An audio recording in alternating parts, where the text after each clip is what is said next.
Hello, everyone. Brett the Comic Novice here. And to my surprise, for New Comic Book Day on the 17th of May, 2023, I decided to pick up Dawn of DC's Titans #1, written by Tom Taylor. Now, personally for me, Tom Taylor has been an okay writer. You know, he did a Suicide Squad book that was okay and then ended for me abruptly at issue number 11, but then on Twitter, it was always meant to end on issue number 11. The Son of Kal-El, which I pieced out at for issue number 12, which ended 5 issues later. And then, of course, you have the Nightwing, which had some very good, promising starts, and then got hampered by an event, and then kind of has been meandering for a while, and then kind of turned into a Titans book. And then it got, an extra dollar tacked onto it. So I pieced out of that too. So to not know what to expect for issue number 1 from Tom Taylor for Titans, was not 100% sure. However, what I was sure of is I'm really into trying to learn a little bit more about the Titans. I have picked up these trades right there. I have all of the trades for the DC Rebirth from the Titans. So I was kind of curious to see what this take was going to be. Now, sadly, I actually have no time, and I also have attention deficit problems. So I've actually not read any of those books that I've just held up. However, interesting thing. I find that issue number 1 of Titans by Tom Taylor is an absolute mess. And I will tell you, I try to give every single thing a, even-keeled, even-handed look and, judge it accordingly. And my judgment accordingly is that this is not a good series, and I'm going to call that this is going to be shortly canceled. And it makes me very excited, actually, for the Mark Waid version of the Teen Titans, which is sadly going to be a 6-issue mini, which I wish that was an ongoing book, and was actually praying that this was a 6-issue mini.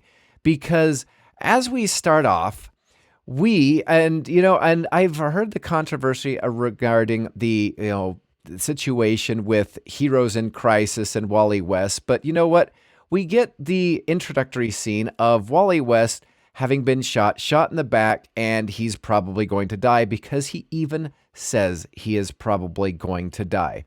Then we fast forward to, Gar and Raven in bed, and at least to my surprise, Garfield, or Beast Boy, does not have an eye patch. And I was very surprised because maybe this event, took place in the pages of Nightwing that I subsequently dropped because I was not paying an extra dollar for a side story and also a Titans book when it was called Nightwing. I would like the, Heartless storyline to actually get seen to and maybe build up to, instead of just kind of an occasional guest appearance by the brand new villain, which was exciting. And we end up getting a interesting little note at the very end. Now, it says, for the story behind Beast Boy's eye healing, see Tales of Titans #4.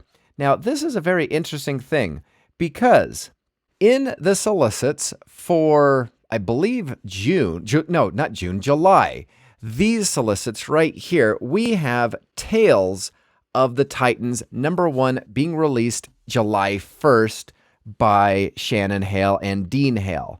And this is going to be resolved in issue number 4, which, if you do the math and if everything does not get put on hold and things get pushed around, issue number 1 comes out July, 2 August, 3 September, 4 October. So we now have a Beast Boy that no longer has an eye patch, that occurred during Crisis on Infinite Earths, Dark Crisis on Infinite Earths.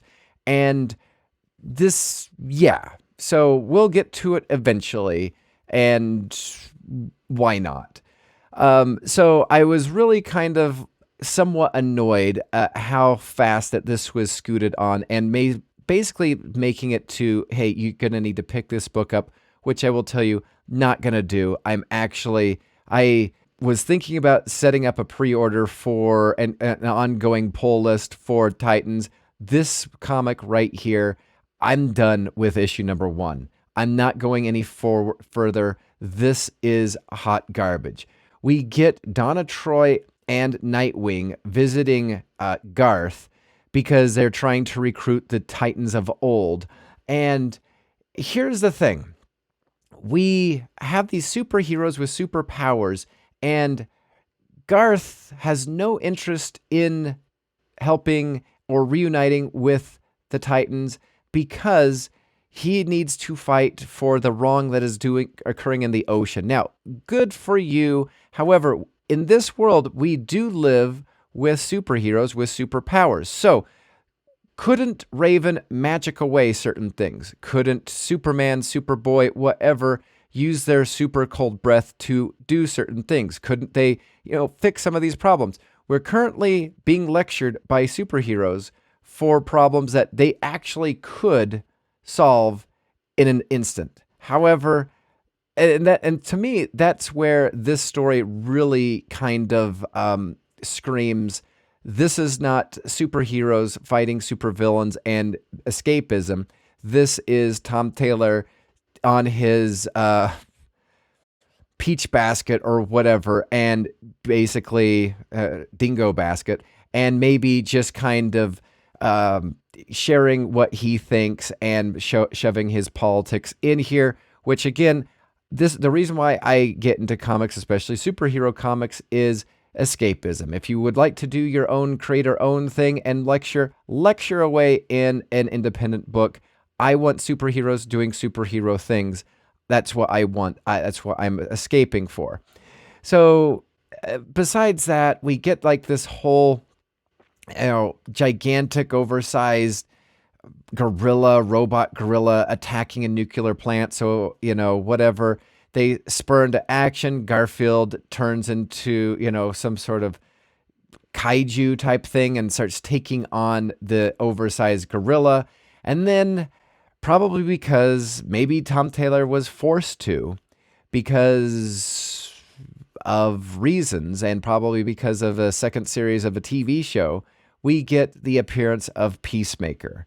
It seems very forced. I believe that, DC Premiere, I haven't read my copy yet, but I'm pretty sure the Amanda Waller Peacemaker is going to be like the forefront of what's going to be happening in the near future. So maybe because I didn't read that, maybe I'm somewhat in the dark.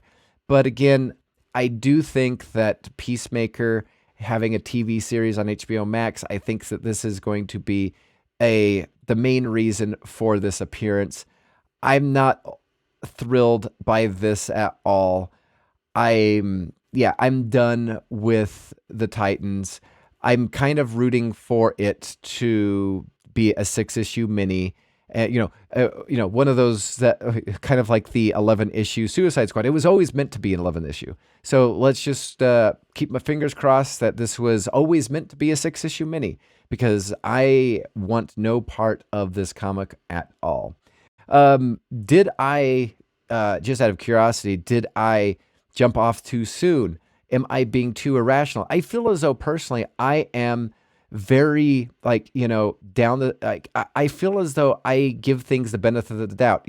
Ask my friends who, we talk about Doctor Who about. I kept on giving the showrunner Chris Chibnall the benefit of the doubt, and I got burned every single time. I am very optimistic, and sadly, this comic and what Tom Taylor has given me in the lately is just hot garbage. What do you think? Like, subscribe, whatever, comment down below. I'd love to hear from you. Again, did I peace out too early? Or, was giving issue number 1 too much to give to Tom Taylor and this series? Thanks again, and like, subscribe, yeah. And I'll see you in the dollar section where this and issue number 2 will probably be found. Which, okay.